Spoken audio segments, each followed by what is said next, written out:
Hey everybody, welcome to Cowboy Leather.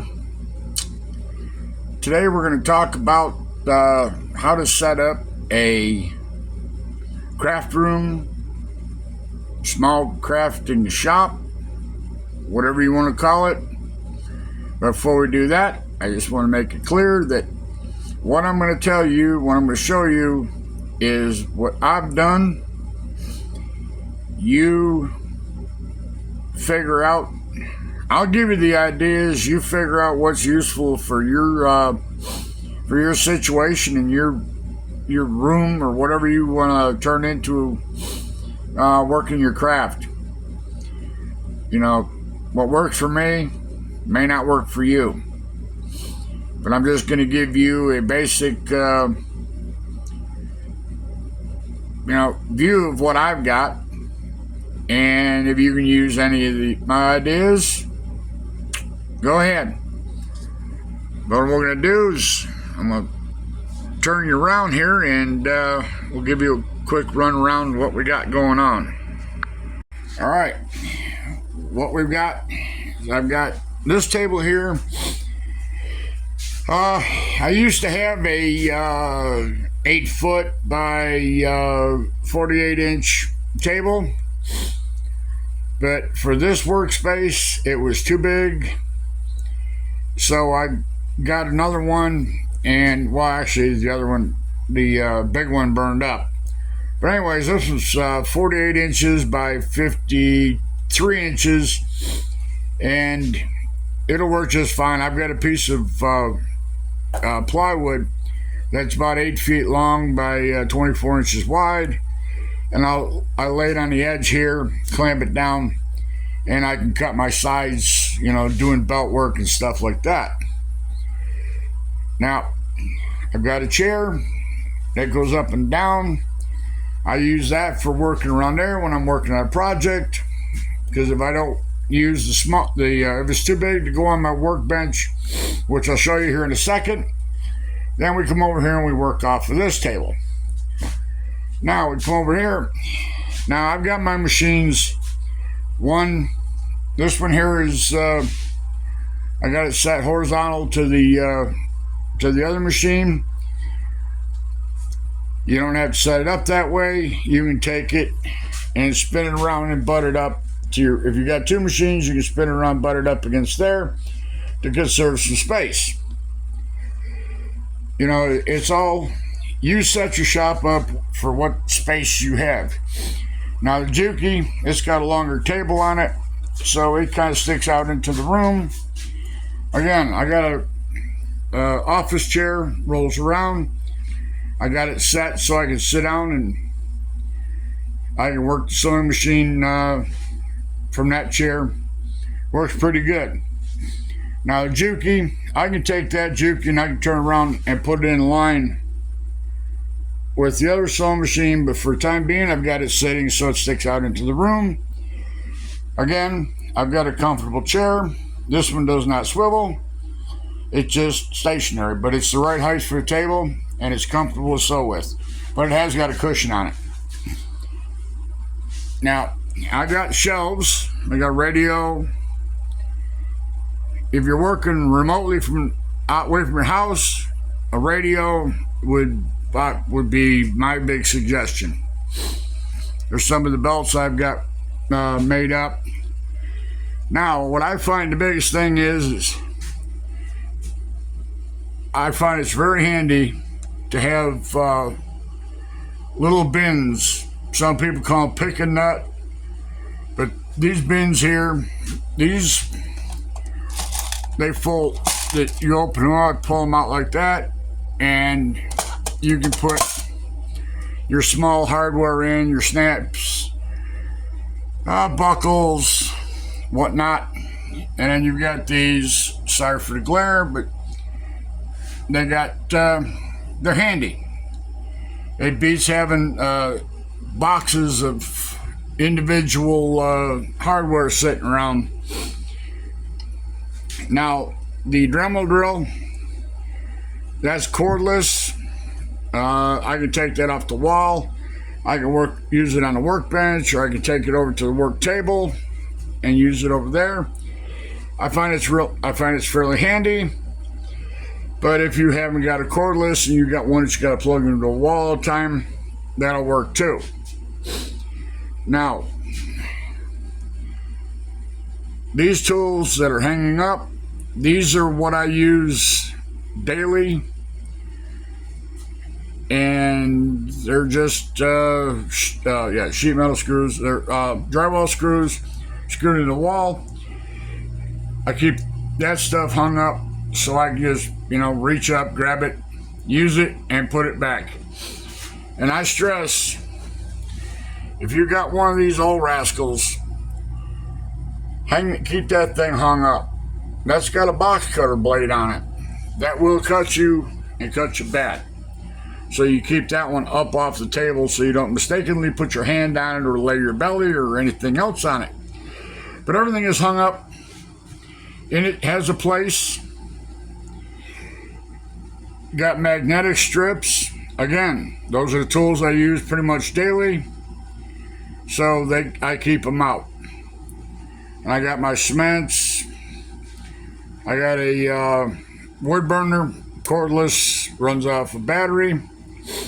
Now, I was using the stamps and whatnot, so they're sitting up here on the table. But those red, you can go to Dollar Tree or Dollar General and get them red. Those are actually for putting cold drinks in to carry around. But I find they're good for, I keep my pencils and stuff like that. Again, that's what I use daily, so I keep them handy. That workbench is 48 inches wide, and I think it's 30 inches deep.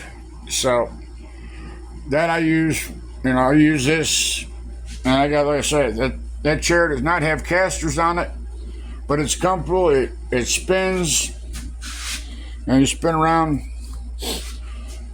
It's set for the height of the table, and I believe it's 36 inches from the floor to the top of here. Now that's a baker's rack cut down. I got my toolbox on it. Now this toolbox has got just stuff in it that I don't use every day. I use it, but it's not every day. I keep, let me open it up. I've got edge groovers. Now I've got 1, 2, 3. I've got 3 of them, 4 of them actually, and they're set for different stitch grooves. And I keep everything in a drawer. Keeps everything nice and neat. Extra stamps, tooling, not tooling, but modeling tools, stitching. But you keep everything in a toolbox. Keeps everything where you know where it's at. And if you go looking for it, you don't have to hunt all over the shop. Now I got a post here. I keep my squares, straight edges, stuff like that hanging right there. Now I have the luxury to have a loft in this building, so that's where my leather's at. Now, unless you're into it, full throttle, and you've gone past the beginner stage, intermediate stage, you've got into making serious stuff like belts, and you're into making belts and selling belts in large quantity. Most time you will not use a side. You'll probably buy your leather by the double shoulder, single shoulder, and the smaller cuts. So you can get away without having a cut table or a table that's not as big. But I would suggest getting shelves. Now, where can you put just ideas? Yeah, ideas of You can set up a little workspace in the garage and a spare bedroom, or wherever you've got an area big enough for you to put your stuff and be comfortable, not tripping over stuff.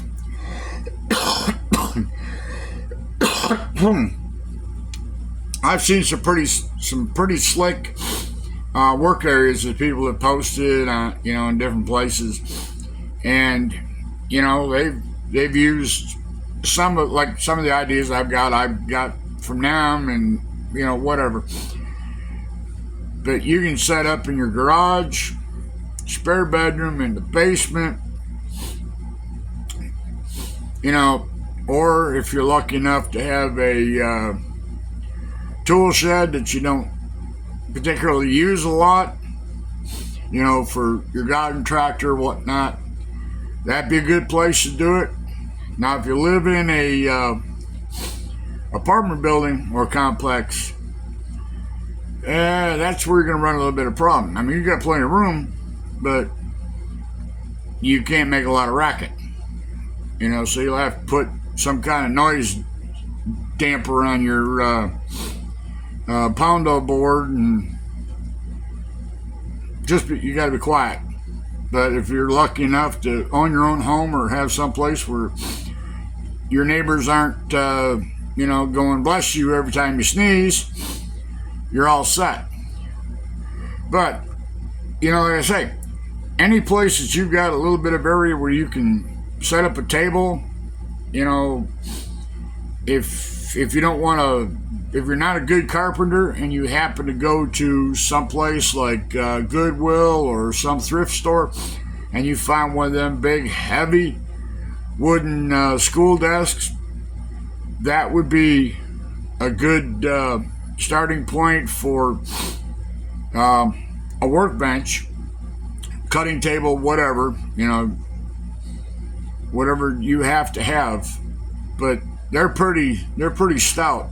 I had one for a while, and it took a licking, and finally the top started to crack on it. But I'd had it for, I don't know how old it was, but that's when I started out, and the top started getting nicked and marred and everything else, and I had a chance. I made a little bit of money, and I progressed.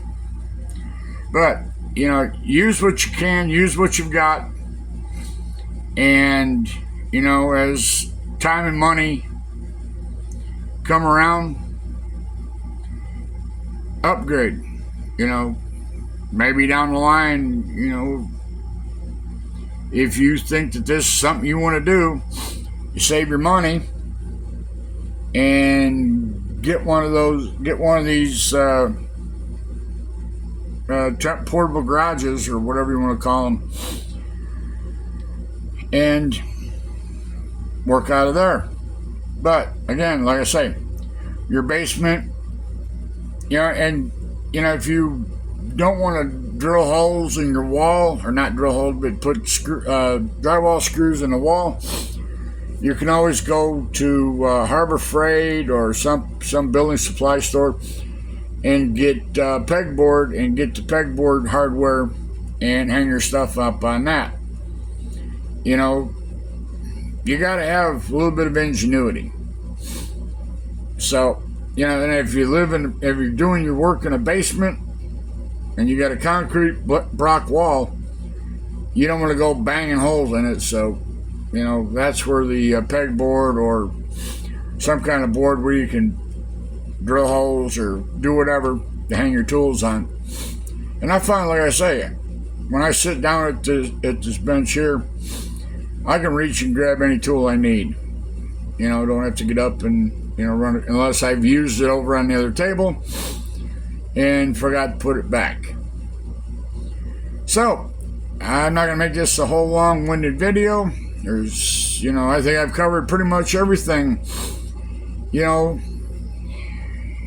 If you've only got a 10-foot by 10-foot space, you'd be surprised what you can do in that 10-foot in that space. So I hope I've given somebody some basic ideas. And again, like I said in the beginning, what I'm showing you is what I've got. It's your house, your whatever. You figure out how to make the best you can out of the workspace that you have before you. So I'm going to get up out of here. And we had a good soaking rain, and it stopped. So I figured I'm going to go outside and fiddle around a little bit. And I don't even know what time it is. Oh, it's 3 o'clock here in Tennessee. So I hope everybody had a good week. You got a lot of projects done. And everybody was safe. You didn't cut yourself too bad. And like I say, you got some projects out. Oh, and one other thing before I go. I gave away the owner's manual for the Singer 29-4. And the one copy of the owner's manual for the shoe sewing machine. Hopefully you got it. If you're not, it went out media mail, so it's slow. So just hang in there if you haven't got it yet. And I want to thank the 2 people that stepped up and took my offer for the free manuals. I hope they're useful to you. Hope they'll have the answers, some of the answers, and the Landis has the parts list in there of everything, and you can still get parts for the Landis. You can still get parts for the Singer too, but when you get them, hope to put them to good use. And, I just want to thank you for taking me up on the offer. And, maybe down the road, I'll have some more offers. It all depends on what I got laying around that I don't need anymore. And I want to say hey out to Mark out there in Texas. He calls me once a week. We talk for half hour, 45 minutes, sometimes a little bit longer. And I enjoy the conversation with him. We're 2 old timers. We're set in our ways, and we just do it. We just do it to have fun. So I'm out of here. Hope everybody has a good weekend. Stay safe, and we'll see you next week. Cowboys out. Bye.